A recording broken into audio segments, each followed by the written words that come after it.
Top 7 quiet signs someone secretly doesn't respect you. Disrespect is not always loud. Sometimes it arrives as a raised voice, a public humiliation, an obvious dismissal. Those forms are easy to recognize. What is harder to identify is the quiet kind. The disrespect that wears the costume of normality. That hides inside small moments, repeated patterns, and the kind of behavior that is easy to explain away individually, but means something significant when you step back and look at the whole. The quiet signs are more damaging than the loud ones, in some ways, because they are harder to name. You cannot point to any single moment and say, that is where the line was crossed. Instead, you are left with a feeling, a slow erosion of something you cannot quite identify. These are the 7 quiet signs someone secretly does not respect you, and why they matter more than people realize. Number 7. They consistently interrupt you. Everyone interrupts occasionally. Conversations overlap. Enthusiasm spills over. That is normal. But there is a different kind of interruption, the habitual kind, where one person consistently talks over another, consistently finishes the other person's sentences, or consistently redirects the conversation before the other person has finished making their point. And that pattern carries a message, even when the person delivering it would never consciously frame it this way. What I have to say is more important than what you are saying. Research on interruption patterns in conversation, including work by sociologist Candace West and others, has documented that habitual interruption is strongly correlated with perceived social dominance and is frequently used, often unconsciously, as a tool for establishing hierarchy in conversation. The person who gets interrupted consistently is the person the interrupter has, at some level, ranked below themselves. If someone consistently interrupts you, and rarely if ever notices or corrects this, it is not a quirk of their conversational style. It is a signal about how they perceive the relative value of your voice in the exchange. Number 6. They remember things for everyone else but forget things for you. Memory is selective, but the things people remember and the things they forget reveal something about the priority they assign to different people and relationships. When someone consistently remembers the details of other people's lives, their interests, their appointments, their preferences, but repeatedly forgets yours, the pattern is worth paying attention to. Not because any single instance of forgetting means anything, but because a consistent pattern of forgetting specifically in your direction indicates where you rank in that person's attention and care. Research on relationship maintenance by psychologist Beverly Fair and others has found that remembering and following up on significant details in someone's life, checking in after a difficult event, recalling a preference, noting a milestone, is one of the clearest behavioral signals of investment in a relationship. Its consistent absence toward one person, when present toward others, is not neutral. People remember what matters to them. If you are consistently forgotten, you are not consistently mattering. Number 5. They dismiss your opinions before you finish expressing them. There is a specific dynamic that is easy to miss in the moment but unmistakable when you notice it. You begin to share a view, an experience, or a perspective, and before you have finished, the other person has already formed and expressed their response. Sometimes it is a dismissal. Sometimes it is a correction. Sometimes it is a pivot to their own view that makes clear yours was not fully received. What this communicates, beneath the surface, is that your perspective is not interesting enough to hear fully before it is evaluated. The response was already forming while you were still speaking. The conclusion was reached before the argument was made. Psychologist Carl Rogers, whose research on person-centered communication became foundational in CLI. Nickel psychology found that the experience of being genuinely heard, of having someone hold their response long enough to actually receive what you were saying, is one of the most powerful experiences available in human relationship.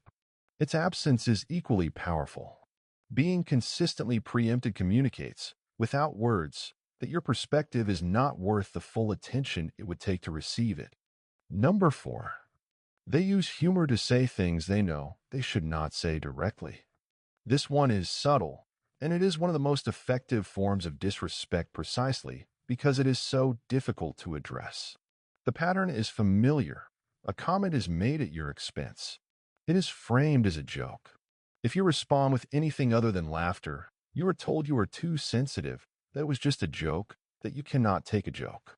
The original comment lands, the disrespect is delivered, and any attempt to name it is immediately reframed as your problem rather than theirs. Psychologists research on what is sometimes called disparagement humor. Humor that targets a specific person or group has found that it functions as a vehicle for communicating genuine negative attitudes under the protection of the joke frame. A 2016 study by researchers Thomas Ford and others found that exposure to disparagement humor creates a permissive environment for the expression of genuine prejudice and hostility, precisely because the humor frame provides social cover for what would otherwise be socially unacceptable. The joke is not covering for harmless fun. It is covering for something that could not be said without the cover. If someone consistently makes you the butt of jokes and responds to any pushback by framing your discomfort as the problem, the joke is not the point. The disrespect is. Number 3. They talk over you in group settings, but listen to others say the same thing. This is one of the most telling signs and one of the most painful to recognize. You make a point in a group conversation. It is acknowledged minimally or not at all, and the conversation moves on. A few minutes later, someone else makes the same point or a version of it, and the group engages with it fully.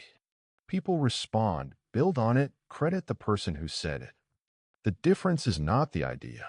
The difference is whose voice carried it. Research on this dynamic, sometimes called idea appropriation or S. Elective engagement in group communication has documented that this pattern is strongly associated with power and status differentials within groups. The ideas that get heard are frequently not the best ideas. They are the ideas delivered by the people the group has, consciously or not, assigned higher credibility. When this happens to you consistently, in the same group, with the same people, it is not bad luck or poor timing. It is information about how your voice is valued in that space. And the person who most clearly demonstrates this, by listening to others say what you said, not connecting it back to you, is the person who most clearly does not respect what you bring to the table. Number 2. They make decisions that affect you without consulting you. Respect, in its most practical form, includes the recognition that other people's autonomy and interests matter. That decisions which affect someone else deserve that person's input. That their preferences, their needs, and their perspective are relevant to outcomes that involve them. When someone consistently makes decisions that affect you without consulting you, the message is clear. Even if it is never stated, your input is not considered necessary. The decision would have been made the same way, regardless of what you think. Your stake in the outcome does not entitle you to a voice in the process. Research on relational autonomy and respect, including work by philosophers and psychologists studying interpersonal ethics, has found that the consistent exclusion of a person from decisions that affect them is one of the clearest practical expressions of disregard for that person's agency. It is not a small oversight. It is a repeated signal about how seriously your interests are taken. If someone consistently makes plans, changes, or choices that involve your life without asking, it is not thoughtlessness in the neutral sense.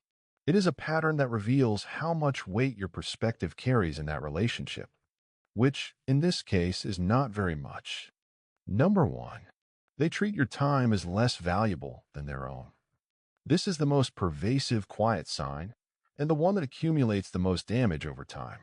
It shows up in the small things. Consistently arriving late with no real acknowledgement. Canceling plans at the last minute with minimal consideration of the disruption. Expecting you to wait when they are not ready, but expressing impatience when you are not. Asking for your time freely, but being unavailable when you need theirs. The way someone treats your time is a direct expression of how they value you as a person. Time is the one resource that cannot be recovered once spent. The person who treats your time carelessly is, at some level, communicating that the cost of spending it matters less to them than it should. Research on social exchange theory, developed by sociologist Peter Blau and others, describes relationships as systems of reciprocity in which the investments and contributions of each person are, consciously or not, tracked and balanced. Consistent imbalance in how time and attention are exchanged is one of the clearest indicators of asymmetry in how much each person values the relationship. Respect is shown in behavior, not in words. And one of the most consistent behavioral expressions of respect is treating another person's time as though it matters, because to someone who genuinely respects you, it does. None of these signs requires a confrontation to be meaningful. They require attention.